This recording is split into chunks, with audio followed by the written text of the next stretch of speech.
Tim Watts was a out of the park fucking home run for the Democrats, okay? And I gotta tell you, it was perfect.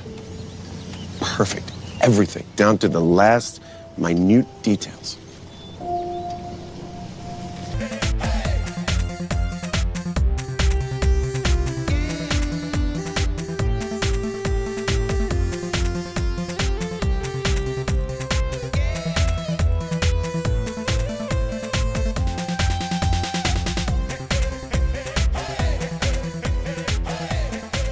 Welcome back to the channel. I did take, of course, if you're paying attention, like, not really a week break, but a week break because my creativity was, my depression was, and it was great. Jesus Christ. So, I'm back. Kind of missed out on all of the DNC fun. This is going to be a great week. To bring hostages home and end the war in Gaza and bring peace and security to the Middle East. A lot of innocent people are being killed on both sides. Let me know in my heart when my days are through, America, America, I gave my best to you. Donald Trump's America is the America of January 6th. People who have no vision traffic in division. I'm Michigan State Senator Mallory McMorrow, and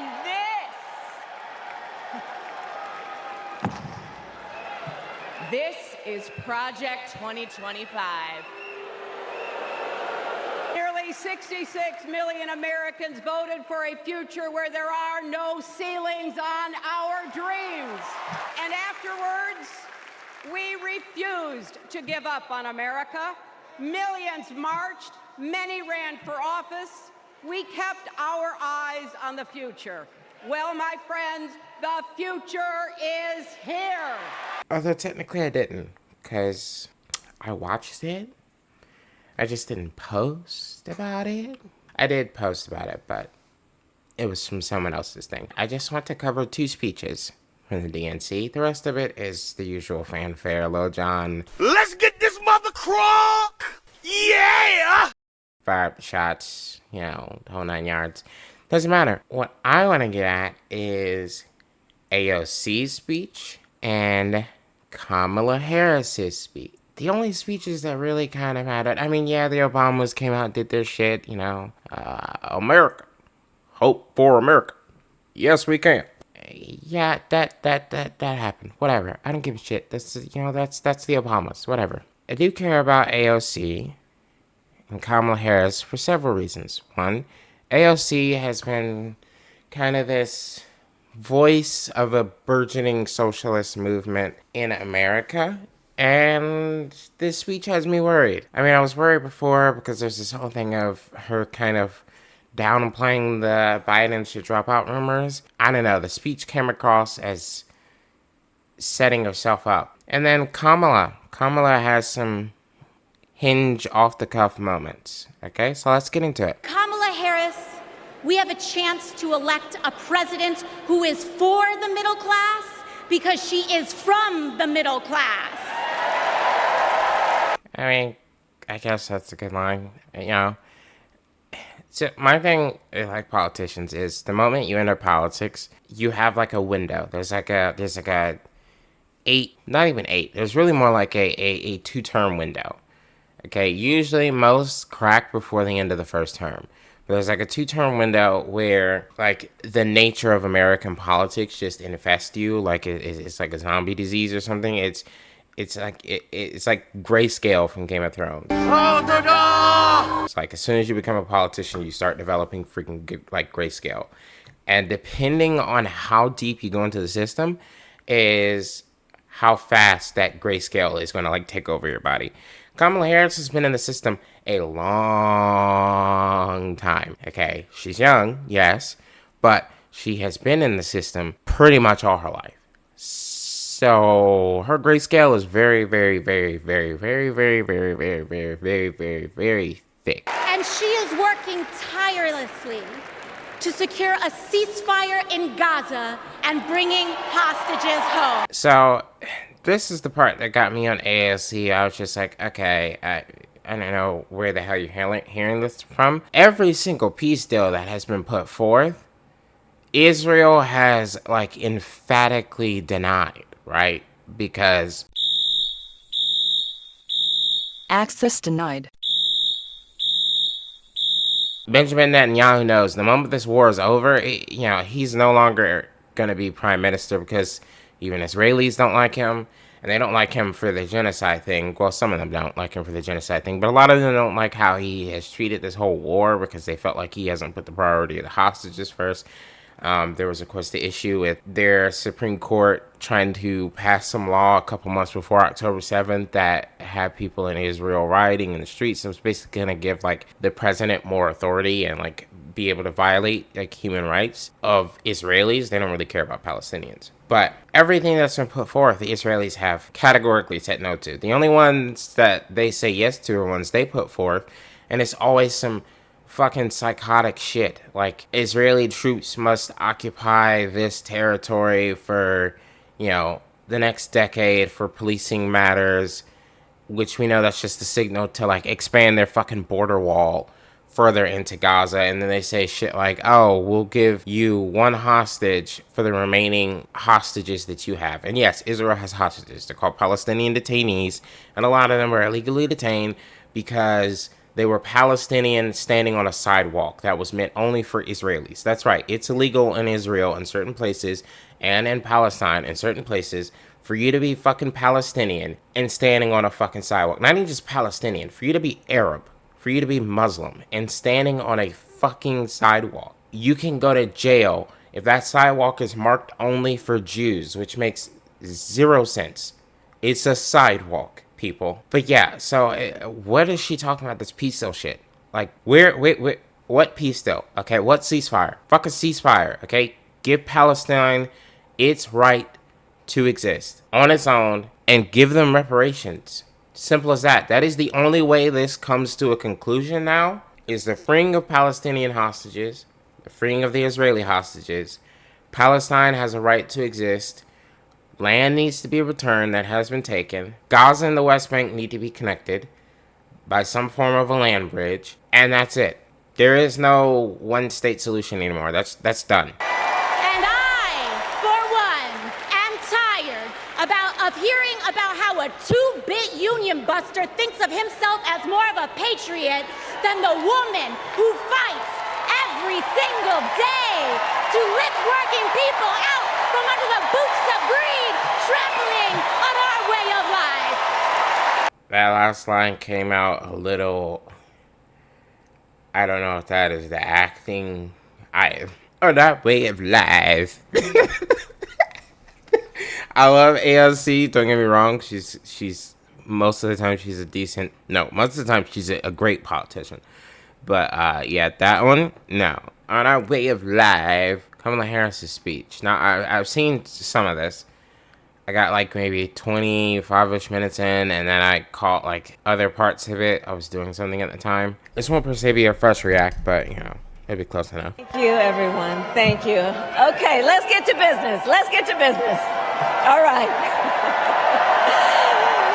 So let me start by thanking my most incredible husband, Doug, for being an incredible partner to me, an incredible father to Cole and Ella, and happy anniversary, Dougie. I love you so very much. To our President Joe Biden. Gotta give Joe his flowers, even though he probably thinks they're fucking candy sticks. I don't know. Let that man go to a retirement home, please, okay? And you might think that that's me being mean, but he is the president of the United States, okay? And all former presidents get, like, the best medical care. So his retirement home is going to be like a fucking Palm Springs resort with, like, 3 golf courses, and he's going to have, like, 4 nurses dedicated just to him. So he'll be good. And to Coach Tim Walz,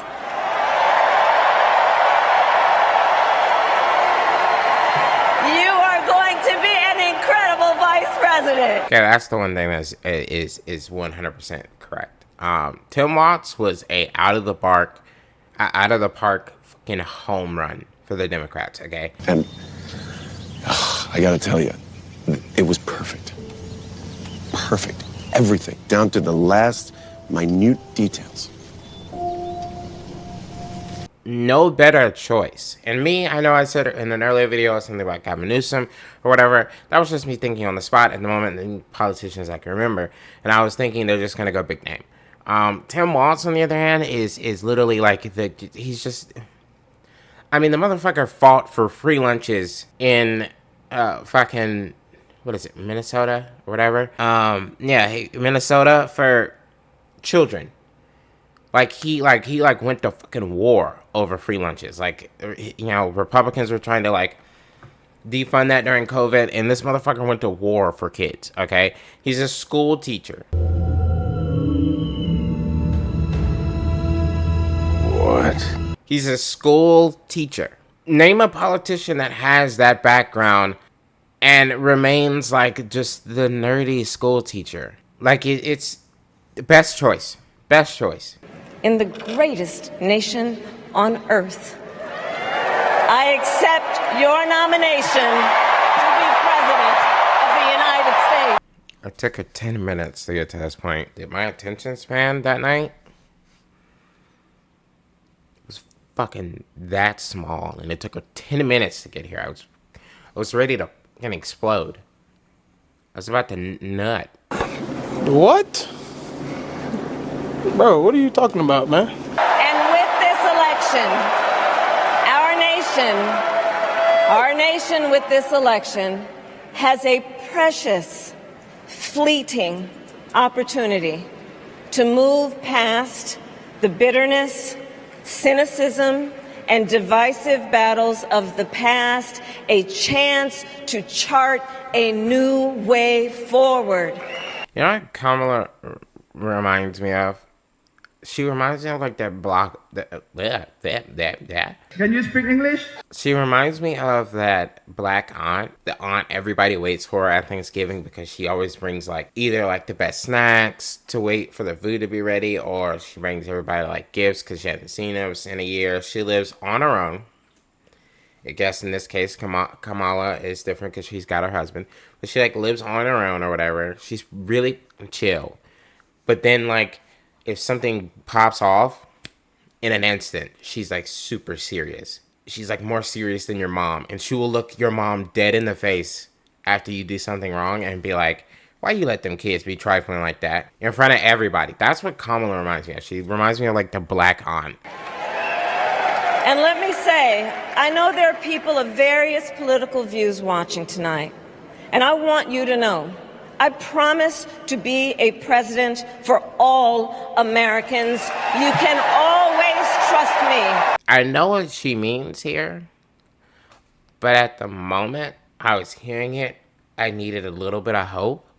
And I was like, she's talking about, because this is the Democratic National Convention, right?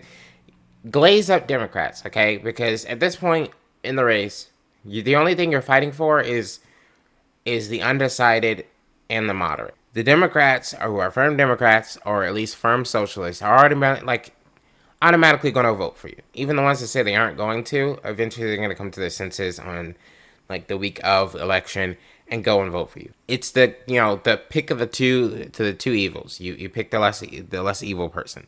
Simple as that. You pick the captain that, sure, they've ran aground a couple of times, but the boat's still out in the water. Okay, but Donald Trump is gonna fucking hit the iceberg. He's the Titanic, right?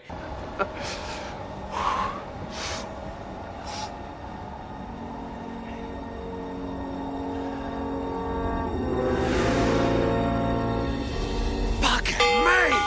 When I heard this, my brain went to she's talking about extreme left-leaning individuals like myself, and then I immediately got crushed. To put country above party and self. To hold sacred America's fundamental principles, from the rule of law to free and fair elections, to the peaceful transfer of power. See, she was talking about Republicans. Specifically, she was taking a shot at Donald Trump and talking about Republicans. And it's like, okay, yeah, Donald Trump is a fucking demon, okay? You don't need to shoot this man while his ear has already been blown off. It's a little jokey joke. But you don't need to, like, take shots at this motherfucker at the DNC. What you need to do, okay, because everyone else has already done that for you. What you need to do is basically use this speech as your last branding ad to the undecided moderate voter or to the left-leaning voter like myself who's on the edge of wanting to not vote for you. Granted, I'm going to vote for you. I have no choice. This is America. I have got to choose the choice that will do the less damage to the world. Okay? Like, it just personally, that would allow me some sort of comfort. Not that my vote matters, because the Electoral College is bullshit. But at least I can say, you know, I fucking voted. I can complain. I can say when she doesn't do something right, if she becomes president, bitch, you promised this. You know what I mean? In my head, that's just, you know, it's just a game you play to give yourself some value in the vote. And that's who she needs to target. Talk about policy. Talk about shit you're going to do. Talk about, you know, the progress you're going to bring. And that's it. Okay? And accept the nomination faster than fucking 10 minutes. Jesus. I will be a president who unites us around our highest aspirations.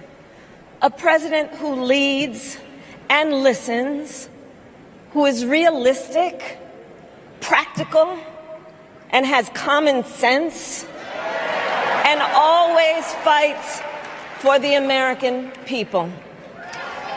From the courthouse to the White House, that has been my life's work. Not gonna lie, it would be great to have a president that is not psychotic, egotistical, senile, too old to know when they finish pissing, too old to know that that splashback of water when they sat on the toilet was because they had finished and it was a heavy one and them cheeks are wet and you might need extra wiping, but they're not going to because they're old as fuck.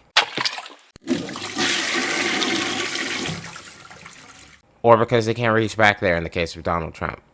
Like, the way that motherfucker stands and, like, as short as his arms are, like, there's no way he wipes his own ass. There has been someone wiping that man's ass as a job for probably the last 40 years. Like, there's just no way. And I will tell you, these fights were not easy. And neither were the elections that put me in those offices. We were underestimated at practically every turn. But we never gave up, because the future is always worth fighting for. And that's the fight we are in right now, a fight for America's future.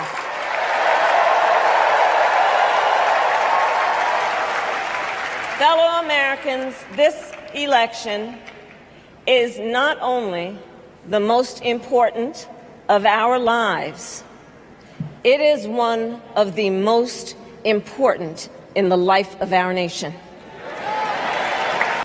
God, I'm so tired of hearing that. Unfortunately, this is the one time where I think legit she's technically correct. But I'm just tired of fuck. Can we have an election that's fucking utterly pointless?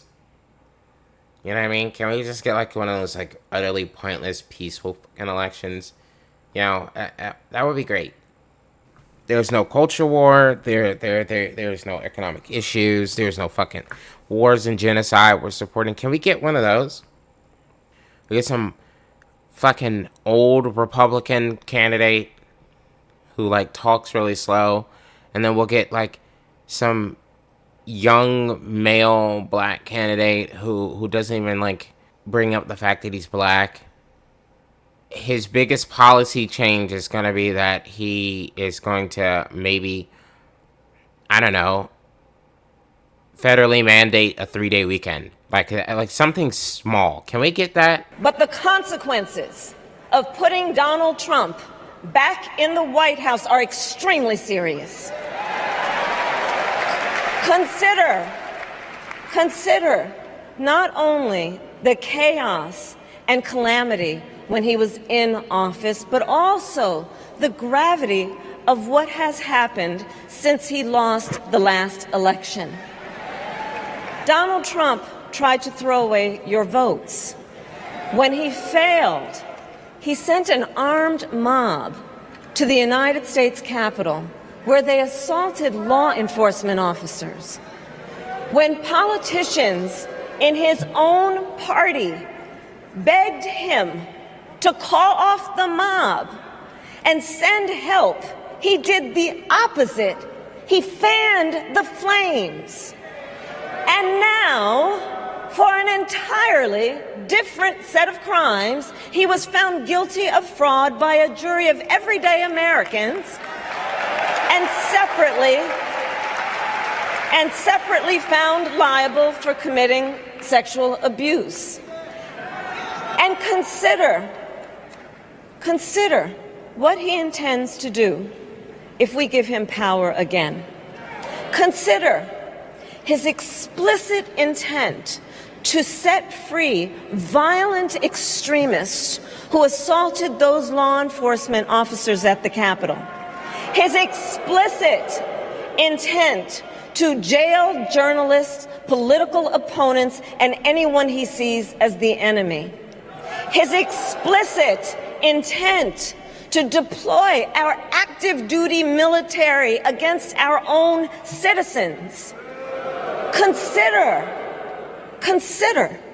the power he will have, especially after the United States Supreme Court just ruled that he would be immune from criminal prosecution. She really summarized and left out a lot of shit that Donald Trump has done. Yeah, that's why I'm voting for Kamala. It's not even really an endorsement of her. It's more, and I'm gonna hold her feet to the fire when she's like president. But like, if she becomes president, hopefully she does, for the fucking sake of all that's holy. Because when empires fall, okay, which is what could happen if Donald Trump is elected again. It could be the cementing of the collapse. Normally, empires do not just steadily fall brick by brick every year, okay?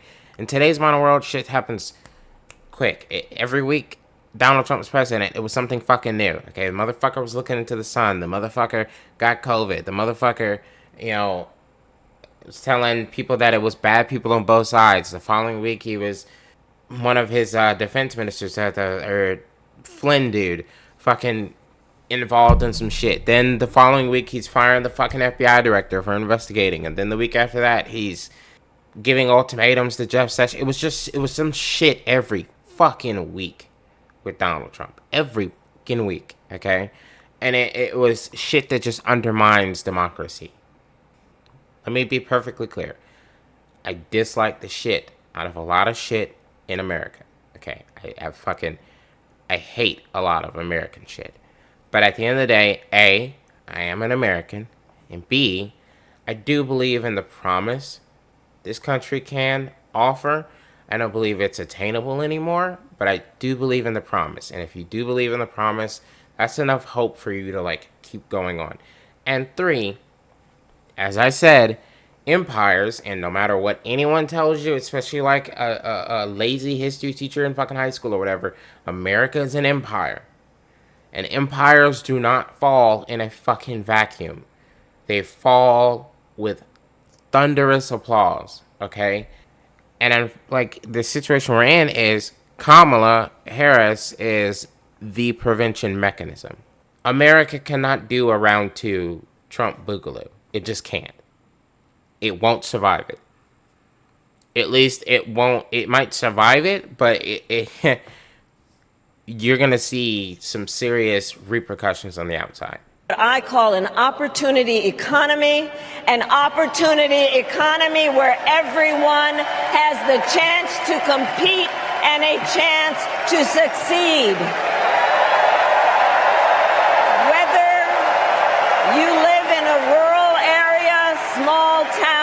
or big city.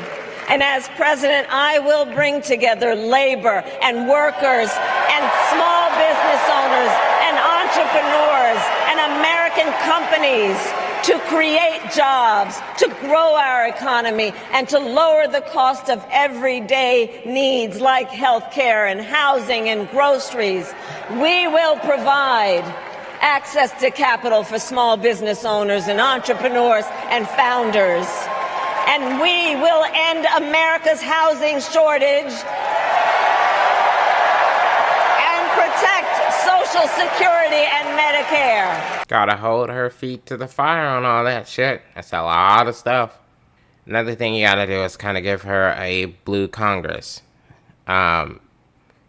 Is that likely? I don't know, possibly. Honestly, the Republican Party has become so unhinged and focused on shit that doesn't matter.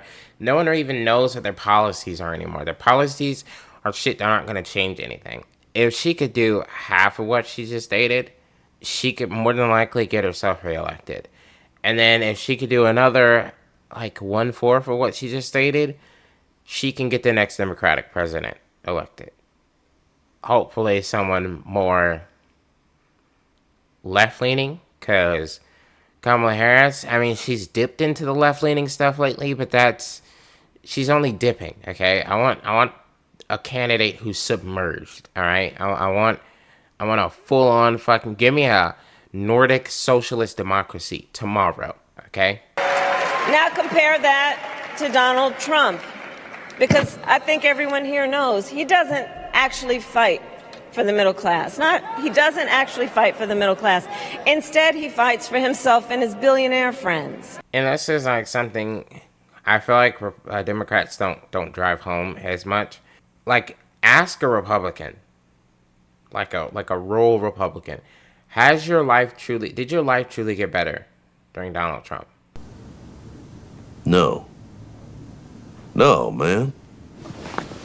Shit, no, man. I believe you get your ass kicked saying something like that, man. I can guarantee you, if you sat them down and like actually asked them that question and said, think about your finances, think about your position in life, think about your lot in life, did your life actually get better? If they sat and thought about it for 5 minutes, they'd have realized that it didn't. If anything, it got worse, okay?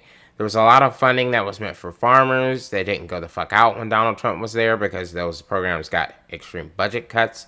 There was a lot of deregulation that banks were able to secure for themselves, and tax adjustments that the rich were able to receive. And sure, everybody received that tax cut like for 1 year, but as soon as that 1 year tax cut went out, the Republicans in Congress like deadlocked an extension for it. So then everybody was just fucked. Everybody except the rich people lost the tax cut, which was the game plan in the whole way. It was just to get the people to support it. They're like, we're going to do this tax cut for 1 year. Americans have short attention spans. I guarantee in 6 months they won't even remember this. And then when it comes up time to renew it, they won't even notice. And that's what happened. Most Americans didn't even notice. And then your taxes shot the fuck up past beyond what they were before to account for the tax cut that the companies and the rich assholes got. Like, Democrats do not drive this shit home enough to Republicans and to moderates. Constantly ask them, of these policies of Donald Trump that he implemented, of these changes and things, did your life actually improve? But Democrats don't fucking talk about this. They run the gif and the gab and fucking give you a smile and you feel good for fucking 5 minutes, and then as soon as you get outside you realize you just shook hands with a sweaty fucking lizard person. Do better. And he will give them another round of tax breaks that will add up to $5 trillion to the national debt. And what I don't get about like the tax cuts for the rich, and maybe it's just because I wasn't born rich or whatever, this and that and the whole 9 yards, what the fuck do you do with all that money? When COVID hit and no one could do fucking shit, rich people were fucking making buku money. What do you do with all that shit? Why do you feel the need to need more when you've already got 4 summer homes, you've only ever been to 1, you've already got 3 fucking winter homes and a log cabin in fucking goddamn Alaska, and you've only ever been to the log cabin once to see it when it was finished, and you've never been after that. You got a fucking fleet of like 4 fucking aircraft on standby at several different places across the country. You got separate subscriptions for each of your house, just so you can feel like you're spending money on them. I don't understand. And then it's also like, these are, whether you want to admit it or not, yes, they are demons, they are fucking assholes, they are cunts. But these are some of the smartest people on fucking planet Earth. Use your intelligence to realize that what you're doing is literally draining everything.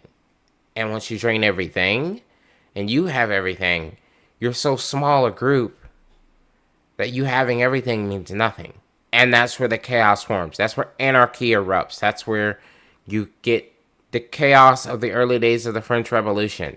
And I don't know if you know the statistics of that. It's not a very good time for noble people. Okay? It's not a very good time for the rich and wealthy. Friends, I believe America cannot truly be prosperous unless Americans are fully able to make their own decisions about their own lives, especially on matters of heart and home. But tonight, in America, too many women are not able to make those decisions. Okay, so she's talking about abortion. 100%. I'm going to say this every single time somebody asks. As much as it might alter the husband or the man's life, at the end of the day, the person who has to carry around the child for 9 months and who is likely going to face medical complications as a result of bringing the child to life, that's the person who should decide whether the child is brought to life or not. Okay, and I know some people are going to say that might be cruel, or some people are going to say that's kind of fucked up, or some people are going to say, well, what about the emotions and the feeling of the man, or whatever, this and that. And it's like, okay, if you don't want to battle with those emotions or feelings, wear a condom. Pull the fuck out. Get your fucking vasectomy. Okay? Sex carries a lot of risk. One of the risks is you could start a new life. You could bring in a new life. You could get your fun in, and 9 months later, your fun comes to a close, and there's something else more important than you. That's just the reflection of the choices of sex. There should be more allowance of contraceptives, so that way it's easier for you to get, help if you guys need it, to, if you feel you won't be able to take care of that child, or if the woman does not want to go through with the pregnancy whatsoever for whatever fears or concerns she may have. That was like the norm, but now it's not just abortion. Okay, there needs to be a federal constitutional amendment solidification of so much shit than just abortion. It needs to be of abortion. It needs to be of trans rights. It needs to be of actual legitimate rights to privacy. There needs to be constitutional amendments for fucking police reform. There needs to be constitutional amendments for fucking AI. Okay, our Constitution is so fucking outdated. It's not even funny. And let's be clear about how we got here.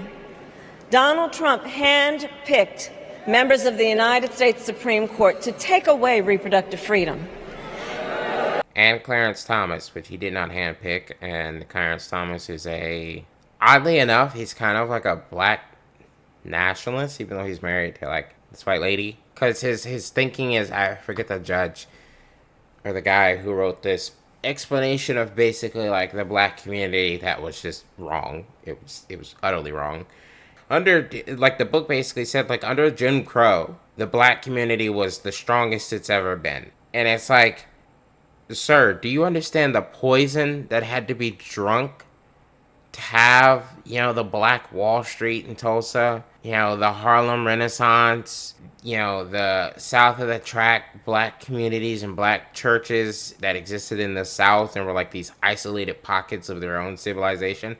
Do you understand the poison that it had to have Clarence Thomas looks at that guy and thinks fucking king, okay? Thinks like, yeah, that's it, that's my point. Like, that's insane. And now he brags about it. In his words, quote, "I did it and I'm proud to have done it," end quote. That's the extent of Donald Trump's fucking vocabulary. I did it and I am proud to have done it. Bigly. Bigly, I did it and I am proud to have done it. It was the best thing, and some say the greatest thing, that a president has ever done. Brett Kavanaugh. And what's her face? She smelled like fish, but she was conservative. Tell you, over the past 2 years, I've traveled across our country, and women have told me their stories. Husbands and fathers have shared theirs. Stories of women miscarrying in a parking lot, developing sepsis, losing the ability to ever again have children, all because doctors are afraid they may go to jail for caring for their patients. And that is why I believe it is the woman's right, and it is a conversation for the woman and her doctor. If she wants the man's input, then she can ask, and the man can have some input, but he does not have the final say.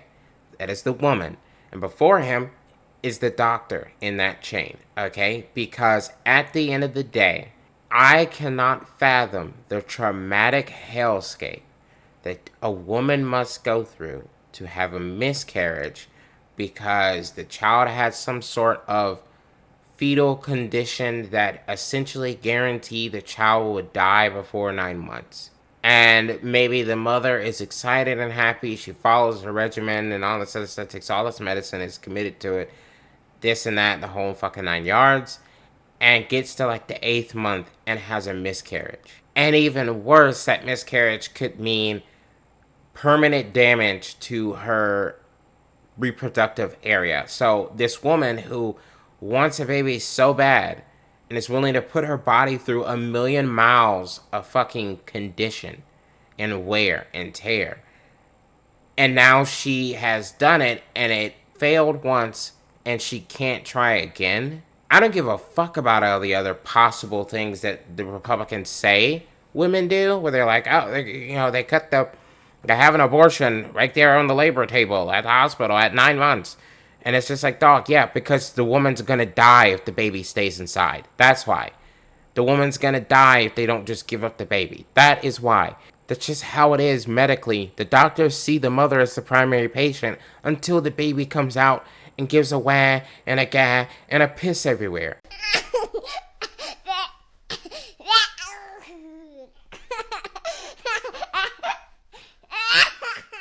Okay? That's how this works. That's normal. And it's traumatic for everybody involved, and most specifically, the mother. So it's their choice.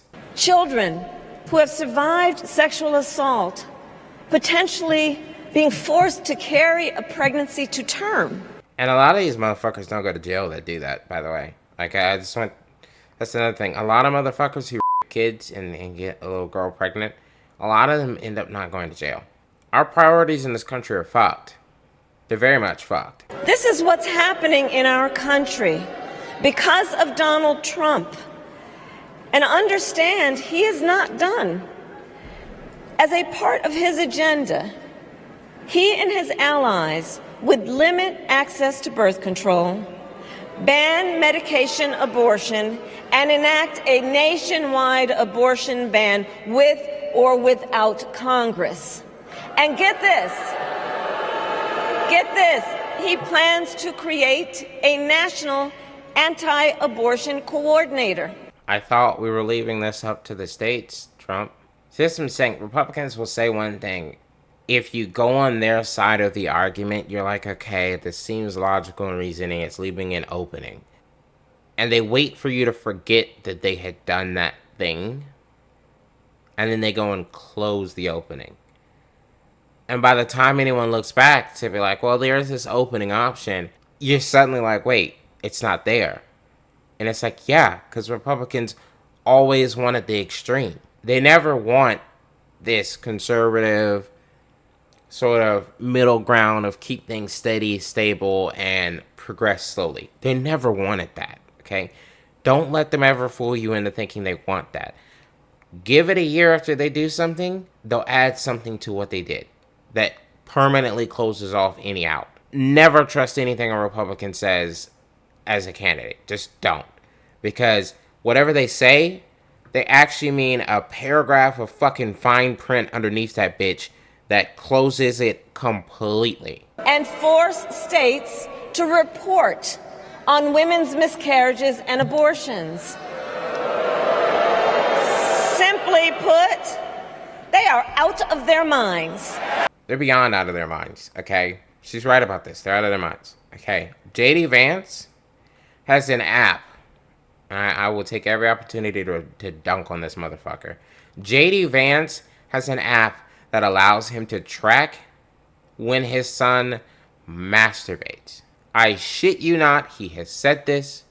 Not J.D. Vance, what's his name? Speaker of the House has an app. The Speaker of the House has an app that allows him to track when his son masturbates. You got to say nasty shit, Ray. God, I'm a nasty motherfucker. The third in line to the presidency has an app that allows him to track when his own son is masturbating. And they're like taking an abstinence vow from porn, so his own son has to like hold him accountable for masturbation. Like, that's weird. That's just weird as fuck. They're out of their minds, dude.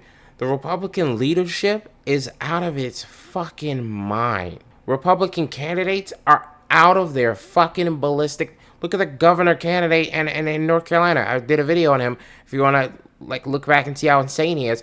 The motherfucker is out of his mind. He wants to burn down churches that have a pride flag in front of him. These motherfuckers are the ones drinking the fucking water that's turning the friggin' frogs gay, according to Alex Jones. I don't like them putting chemicals in the water that turn the friggin' frogs gay. Do you understand that? Turn the friggin' frogs gay. Serious crap. Gay. Frogs, friggin' frogs. It's not funny. I'm gonna say it real slow for you. Gay. Frog. Because drugs are bad, okay? They are fucking lost, dude. And America, we must also be steadfast in advancing our security and values abroad. So this is where I came back a little bit, because I was like doing something and I was like walking by my computer and I heard what she was saying and I was alarmed. Okay, this is the part where I'm just like, maybe you're pandering to undecided Republicans, but motherfucker, this ain't it. This ain't something you say at the massive branding of it for your fucking party. As Vice President, I have confronted threats to our security, negotiated with foreign leaders, strengthened our alliances, and engaged with our brave troops overseas. As Commander-in-Chief, I will ensure America always has the strongest, most lethal fighting force in the world. What? Bitch. Ma'am, we already do. We already have the most lethal fighting force in the world. We have the strongest military this planet has seen, and likely will see for the fucking foreseeable future. One army of Marines can wipe out like 5 fucking small nations in a month. Okay? We have the most lethal fighting force there is, and we use it for the most psychotic shit. This is why this shit had me worried and concerned, because I was just like, what the fuck are you talking about? What do you mean? What is more lethal than what we have now? And the wildest part is, you spend more money on fucking murdering fucking kids with Reaper drones that you think are like terrorist members, but it's really just a fucking wedding.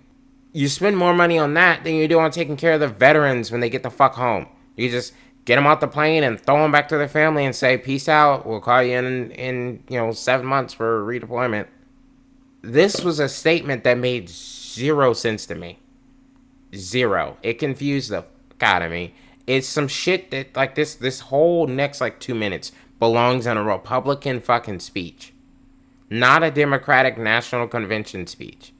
At least not by the literal candidate. And I will fulfill our sacred obligation to care for our troops and their families, and I will always honor and never disparage their service and their sacrifice.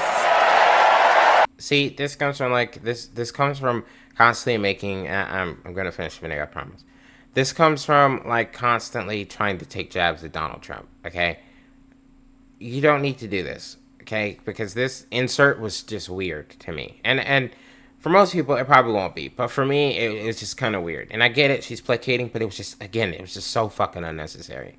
The only thing people have started questioning when it comes to care for veterans is Republicans, and that's only because Donald Trump has said some of the most unhinged shit about fucking veterans. Like, John McCain, he was like, I don't like him because he got captured. Everybody knows, like, you don't talk shit about the troops. And there was so many troops that were just like, I'm sorry, what the fuck did you just say? And, like, there's more shit where he's just like, I don't like losers. So, you know, is a loser soldier, this and that. Da-da-da-da. It's like, what the fuck are you talking about? So the only people questioning are people questioning Republicans. They're not questioning Democrats' commitments to veterans. And if there is any fucking, like, left-leaning nut job out there that, like, fucking gets at a veteran because they're proud of their service and they're just like, yeah, well, you killed kids. And it's like, that motherfucker didn't give the orders, bro. He didn't make the decision to invade that fucking country, okay? That's the generals and the ass wipes in the White House. That's not Private fucking Dingus who just wanted to get out of Montana, okay? That's not Corporal Reyes who just wanted to fucking see what life was like beyond the turquoise desert of fucking New Mexico, okay? So do not question some fucking lowly soldier who has more issues to deal with than your fucking whiny ass, okay? Just stating that in case it fucking happens.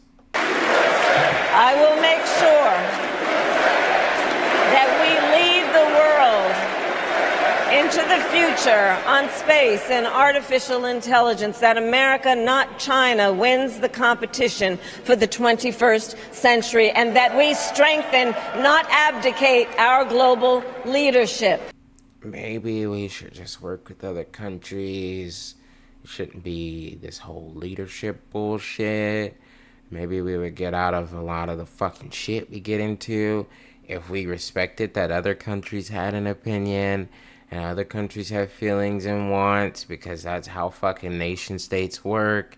And at a certain point, if you start taking compromise off the table, you get to war. And once you get to war, the only solution in war after it begins is a fucking absolute. And absolutes lead to more war because that's how absolutes work. They leave no wiggle room. They always lead to devastation. Holy fuck. Stop with the fucking China this. We gotta face and beat China that. Motherfucker, y'all are giving billions of fucking credits and taxes and all this whole 9 yards to fucking Elon Musk so he can build a fucking PS1 graphic truck that can't tow for shit, and the frame snaps on a speed bump. Meanwhile, China has a fucking EV truck that can fucking swim. Take a Cybertruck through water and let me know how that fucking works out for you when you get the red screen of death and the bitch just cuts off on you while you're sitting in the fucking swarming river and sends you down to the Gulf of fucking Mexico. Stop with all this fucking this bullshit. This nutty ass, you know, fight this, that, bullshit. Let each nation determine its own fucking fate and only step in utter fucking disregard for human right is taking place. Not because a place has oil. Not because a place might have a terrorist. Not because a place might have weapons of mass destruction. Trump, on the other hand, threatened to abandon NATO. He encouraged Putin to invade our allies. That's NATO shit. Your voters do not give a fuck about... This is not 1988, okay? This is not 1980 fucking 5. This is not 1980. This is not 75. No one gives a fuck about NATO in America right now. No one gives a fuck about that shit, okay? We don't care. Motherfucker, we go to the store, we go to Food Lion, okay?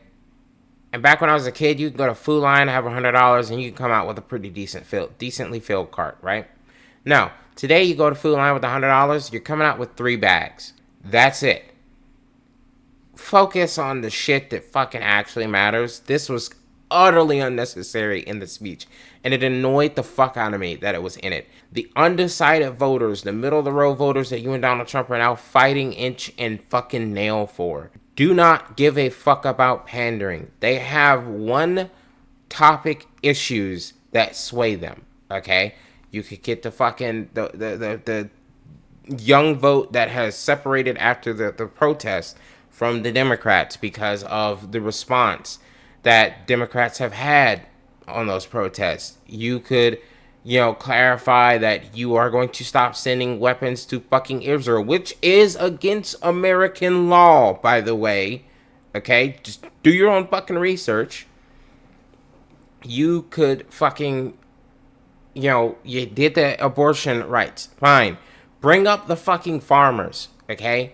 Explain how they need better funding for the departments of agriculture and this and that and these loans, and you're going to break these fucking corporations like John Deere and Cat and all this other shit that have this shit where you can't even work on their fucking equipment. Okay, you can't even be a handyman on your own equipment. You got to bring it to the fucking dealership to have them fix it. And they got computer chips in this motherfucker that can tell you this shit. Talk about stuff like that. Talk about how you're going to fucking slide up in there and that sideways, okay? Talk about how you're going to give full support of the White House to, organizations that are going to fucking unionize their workplaces, okay? Talk about that. That's the shit that's going to sway and pull people to you to vote. That's the shit that if you said that here at the DNC, if you went into detail about that shit in the speech instead of talking about the most lethal military, motherfucker, you'd have came out this shit with a fucking 10-point fucking gap on that nigga. Like, nationwide. But instead, we're talking about the most lethal military, protecting our borders. Well, I don't know what the fuck half of this goddamn speech was. And the other half was shit I expect a Democrat to say. But at a time like this, when the right is so goddamn extreme, so damn ramped up, people think, oh, you can't fight fire with this situation. Well, the other fire is literally being fueled by illogical fucking nonsense. It's not as dangerous a fire if you put it out immediately with logic. They go, oh, this bipartisan blah, blah, blah, this and that. No, fuck that shit. It's not 2008 anymore. It's not 2006. It's not 2001. They are nut jobs over there. Shut them the fuck up and stop listening and focus on shit that really matters. So that's just my recap of the 2 speeches that I was really focused on from the DNC. There was a whole lot of other shit. You should give it a watch. One was an idol that seemed to be kind of gearing herself up for like this long-term shoot, and maybe there's a plan behind that. I don't know, but it just kind of felt disingenuous. And the other was the literal candidate talking about shit that just, I don't know. Half of it was like standard fare, and the other half was like, what the hell is the point of this? Why is this being brought up? This makes you seem a little like you're pandering too much to radicals, and you shouldn't. And granted, most people are not going to see it that way. I hope that maybe my explanation of it might have like changed your mind to see that it kind of is that way. I don't know. But anyways, don't forget to like and subscribe and check out all these socials, which have been on the screen pretty much this whole time. And see you in the next one. Bye. So there was this like one thing that I saw, and I was just she went the hell off. Okay. She went the absolute fuck off. And I probably got to mute so much of this for the YouTube post, but like, go look at this shit. This shit is hilarious. I'm reporting on the very last day of the Democratic National Convention here in Chicago, Illinois, and I feel like the entire week I've been very demure, very mindful, very cutesy, but ever since I saw Ann Coulter say this about Tim Walz' son who is disabled, I'm going to say fuck that shit. It's all out of the window. Man, fuck you, Ann. Don't nobody give a fuck about a woman who died 10 years ago and is decomposing and still dyes her hair with peroxide in the motherfucking sink. What the fuck do you know about raising children, okay? Childless monkey women for Trump. That's exactly what you are because you look like the Wicked Witch of the motherfucking West. They need to throw water on your ass and make you melt. We are tired of this shit. And as Michelle Obama said earlier this week, we're no longer going high when y'all go low. We're going to drag your bitch ass to hell where your unseasoned succubus ass belongs. Fuck you. God, I love my generation. Okay, when we get saucy, when millennials get saucy, okay, Gen X, I get you at your whole rise thing, but when millennials get saucy, it's different. Y'all threaten. Us, we break down logically and with sass. That shit was